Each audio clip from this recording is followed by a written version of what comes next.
Hello and Assalamualaikum to Dr. Abdul Rafeeq.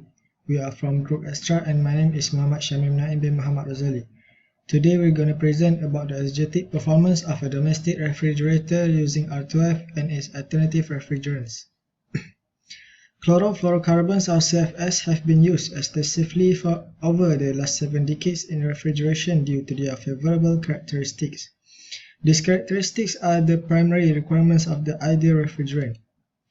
Thermodynamic process in a refrigeration system release large amounts of heat to the environment. Heat transfer between the system and the surrounding environment takes place at a finite temperature difference, which is a major source of irreversibility for the cycle. An exergy analysis usually aims to determine the maximum performance of the system and identify the size of exergy destruction. Unfortunately, in recent years, the chlorine released from the CFS destroyed the Earth's ozone layer and causing health hazards. The production of R12 and other CFS refrigerants will be prohibited all over the world in 2010 due to their harmful effects. Therefore, in this study, the exergetic performance of a domestic refrigerator using two environment-friendly refrigerants, R34A and R152A, was investigated and compared with the performance of the system when R12 was used. There have been several studies on the performance of alternative environment-friendly refrigerants on the basis of energy and exergy analysis of refrigeration system. Various studies focus mostly on the exergy analysis of R22 and its alternative refrigerants, while R12 is used solely in the majority of conventional household refrigerators, and there is currently little information on the exergetic performance of R12 alternative. Assalamualaikum and hello to everyone.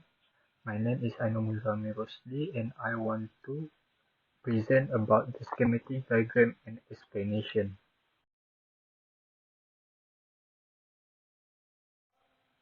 As you can see at the screen, this is the schematic for our experimental setup. The schematics. The test rig used for the experiment is a complete vapor compression refrigeration system developed in the form of a single temperature domestic refrigerator designed to work with R12. The experimental refrigerator consists of an evaporator, wire mesh, air-cooled condenser, and hermetically sealed reciprocating compressor. The refrigerator was instrumented with two pressure gauges at the inlet and outlet of the compressor for measuring the suction and discharge pressure, while the energy consumption of the refrigerator was measured with watt-hour meter. The evacuation was carried out with the help of vacuum pump and refrigerant was charged into the refrigerator with the help of charging system.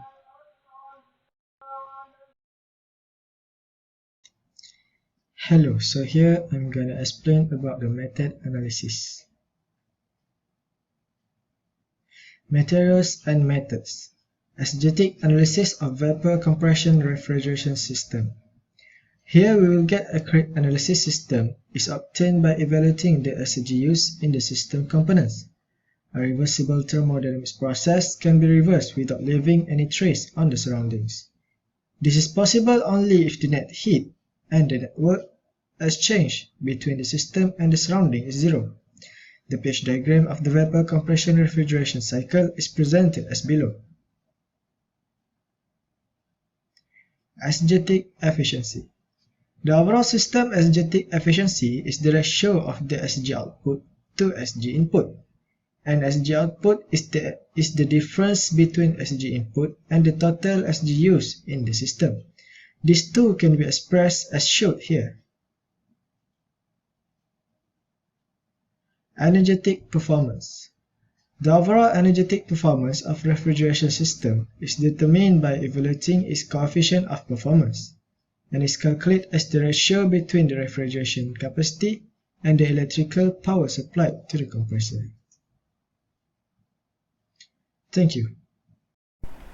Assalamualaikum warahmatullahi wabarakatuh. My name is Azri Hamzi bin Abdul Razak, and I'll be explaining to you about the calculation used in the exergetic comparison of refrigerant R12, R134A, and R152A. So, what is exergy? Exergy is the amount of useful energy that we want to study. Why we use exergy? Because we want to know the amount of useful energy and not the wasted one. And then why do we need to study about the refrigerants? Because refrigerant R12 was used in the past and it produced a lot of CFC gas, and nowadays it is banned. So that's why we need to study about the other refrigerant as well. So here I have side by side is the pH diagram and the component diagram of vapor compression cycle. We have point 1, 2, 3 and 4. Point 1 and 2 representing the compressor, 2 to 3 is the condenser, 3 to 4 is the expansion valve, and 4 to 1 is the evaporator. So these are the equation that we use for the evaporator, compressor, condenser and expansion valve. We need to know the m dot is the mass flow rate of the refrigerant.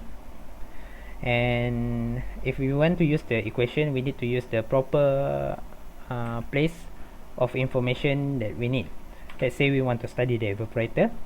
We need to use the information that from the evaporator, which is 0.4 to 0.1. And then I will go into the details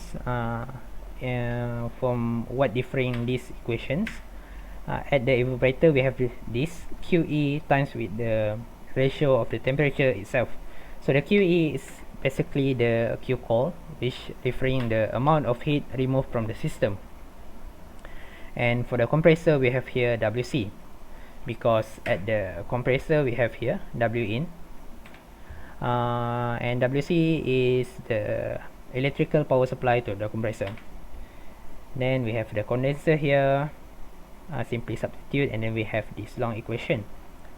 For the expansion valve, it is a bit trickier because when we look into the diagram, we have here 3 to 4 is a straight line which representing the isenthalpy process. Isenthalpy process meaning that the enthalpy at point 3 and point 4 is the same.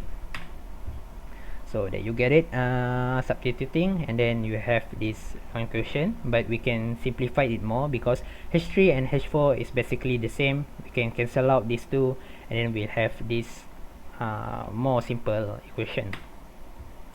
So this is the exergy efficiency, exergy out over exergy in times with 100%. Exergy out, we can use this formula, exergy in minus with exergy total.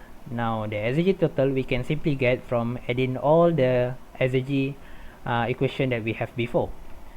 And exergy in we get from the electrical power supply to the compressor, which is WC. So now we have this equation. Next is the exergy deflection, which show us the exergy of each component in the vapor compression cycle. If we want to study the compressor, then we have to use the exergy at the compressor over with the electrical power supply to the compressor. We can then manipulate this equation into this to get the exergy efficiency. Now this is for the energy efficiency. We use the Q call or QE over with WC. Lastly, as we can see here, this is for the energy part, and this is for the exergy part.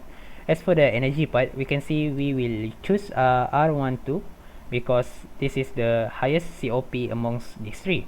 But when we look deeper, we actually more prefer to use the R152A because the exergetic efficiency is more higher than the R12.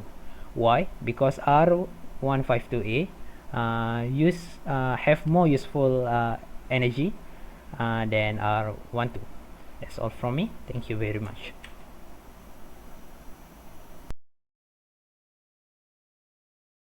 To our group's opinion, there are four suggestions that we want to use for the system improvement. The first one is by using a refrigerant with high exergetic efficiency to make the system more sustainable. The second one is using a refrigerant with high COP or coefficient of power to ensure no adverse effect on environment. The third one is using a good quality component for the refrigeration system instead of poor quality.